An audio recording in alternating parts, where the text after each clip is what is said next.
তারা আনন্দ উপভোগ করছেন। তারপরে মহাপ্রভু কি করলেন, এই একে অপরকে খাইয়ে দিচ্ছেন। তখন নিত্যানন্দ প্রভুর আজ্ঞায় সেই সবাইকে হরিধ্বনির মাধ্যমে ধ্বনির মাধ্যমে সবাইকে সেই প্রসাদ, চিরাদধি প্রসাদ ভক্ষণ করতে বললেন। হরে কৃষ্ণ হরে কৃষ্ণ কৃষ্ণ কৃষ্ণ হরে হরে, হরে রাম হরে রাম রাম রাম হরে হরে। তাই এই নিত্যানন্দ প্রভু মহাপ্রভুকে নিয়ে যে ঘুরে ঘুরে দেখাচ্ছেন, সেখানে এত ভক্ত হয়েছে যে উপরে সবার জায়গা হয়নি। ওই গঙ্গার জলের মধ্যে মানে এই মাজা সমান জলে অনেকে দাঁড়িয়ে সেখানেই প্রসাদ পাচ্ছেন, প্রসাদ পাওয়ার জন্য দাঁড়িয়ে আছেন। তা যখন নিত্যানন্দ প্রভু আদেশ দিলেন যে সবাই হরিধ্বনির মাধ্যমে সবাই প্রসাদ ভক্ষণ করার জন্য, তখন সবাই হরিধ্বনি, সেখানে হরিধ্বনিতে সবাই মানে সেই স্থান মুখরিত হলো।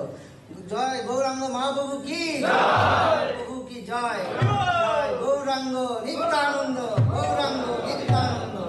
তা সেখানে সেই অনেক আনন্দ মানে হচ্ছে। তাই এই যে মহাপ্রভু নিত্যানন্দ প্রভু ঘুরে ঘুরে দেখছেন, এটা অনেকে দর্শন করতে পারছেন, আর অনেকে কিন্তু দেখতে পায়নি। তাই একটা কথা শাস্ত্রের কথা বলা আছে যে কৃষ্ণের রূপ সর্বত্র, কৃষ্ণের রূপ করে ঝলমল, সেই দেখিবারে পারে আঁখি যেন নির্মল। তা যারা সেই সৌভাগ্যবান ছিলেন তারা সেই মহাপ্রভুকে দর্শন করতে পেরেছেন, আর অনেকেই দর্শন করতে পারেননি। তা যাই হোক, এইভাবে তারা সেখানে সেই চিরাদধি মহোৎসবের সেখানে যারা ব্রাহ্মণ বা পুরোহিত যারা এসেছিলেন নিত্যানন্দ প্রভু, তাদেরকে সম্মান জানিয়ে তাদের সেই উঁচু পিণ্ডের উপরে সেখানে বসতে দিয়েছিলেন। তারা সেখানে বসে প্রসাদ পেলেন এবং সবাই একসাথে সেই প্রসাদ ভক্ষণ করে সেই চিরাদধি উৎসব সেটা করলেন। তখন রঘুনাথ দাস কি করলেন, ওই যে নিত্যানন্দ প্রভু 4টা খোলনা, 4টা পাত্রের মধ্যে শুকনা চিরা নিয়ে মহাপ্রভুকে দিয়েছিলেন এবং অন্যান্য ভোগ প্রদান করেছিলেন।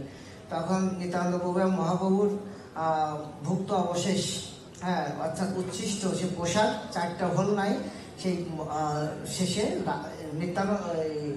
রঘুনাথ দাসকে কৃপা করার জন্য রঘুনাথ দাসকে দিলেন। রঘুনাথ দাস সেই উচ্ছিষ্ট সে আনন্দের সহিত গ্রহণ করলেন এবং যারা উপস্থিত ছিলেন তাদের মাঝেও সেটা বিতরণ করলেন। তখন এই রঘুনাথ দাস গোস্বামী কি করলেন, সেই নিত্যানন্দ প্রভুর মহাপ্রভুর কৃপা লাভ করার জন্যে সেই রাঘব পণ্ডিতের কৃপা ভিক্ষা করলেন। রাঘব পণ্ডিতের মাধ্যমে সেই নিত্যানন্দ প্রভুর কাছে গেলেন।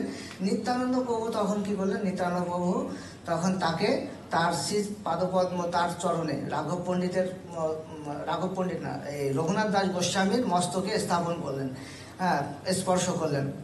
তা তখন নিত্যানন্দ প্রভু রঘুনাথ দাসকে বললেন যে স্বয়ং মহাপ্রভু এখানে এসেছিলেন তোমাকে কৃপা করার জন্যে, সে পুরী থেকে এখানে এসেছিলেন তোমাকে কৃপা করার জন্য। তা তুমি এখন থেকে মুক্ত, এখন থেকে তুমি মুক্ত, তুমি আর মহাপ্রভু রঘুনাথ দাসকে বলেছিলেন যে তুমি এই সংসারে থাকো, কিন্তু যখন যে পালিয়ে আসতেন, বারবার পালিয়ে আসতেন মহাপ্রভু দর্শন করার জন্য, তা বলছে যে তুমি সংসারে থাকো, সংসারে থেকেই তুমি মানে যুক্ত বৈরাগ্য অবলম্বন করো। যুক্ত বৈরাগ্য মানে কি, যে সংসারে থেকে কৃষ্ণ নাম করো এবং এই অনাসক্ত হয়ে, বিষয় ভঞ্জ কিন্তু অনাসক্ত হয়ে, বিষয় তুমি ভোগ করো কিন্তু অনাসক্ত হয়ে, বিষয়ের প্রতি যেন তোমার আসক্তি না হয় বা পরিবারের প্রতি যেন তোমার আসক্তি না থাকে, সেই অনাসক্ত হয়ে তুমি সংসারে থাকো, যাতে তোমাকে বুঝতে না পারে বা যে তুমি যে আমার প্রতি যে আসক্ত আছো এটা যেন কেউ বুঝতে না পারে। তুমি একদিন হরিনাম করো, যে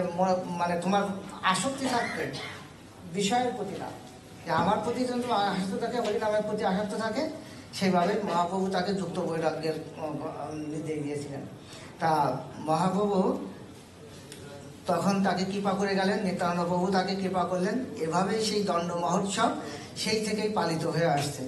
তা আমরাও সেই পালন করব 20 তারিখে।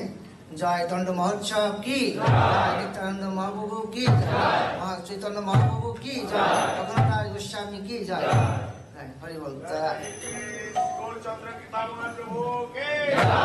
প্রভুপাদ কি যায়। আমার পাঠের মধ্যে হয়তো আর একটু বিস্তারিত আলোচনা করার ইচ্ছা ছিল, কিন্তু এত সব তাড়াতাড়ি যে সময় চলে যাবে বুঝতে পারিনি। যাই হোক, আমার পাঠের মধ্যে অনেক ভুল ত্রুটি হয়েছে জানি, আপনারা নিজে গুণে আমাকে ক্ষমা করবেন। সকলে চলে আবারও আমি ধন্যবাদ প্রণাম জ্ঞাপন করছি। হরে কৃষ্ণ। হরে কৃষ্ণ। কেবল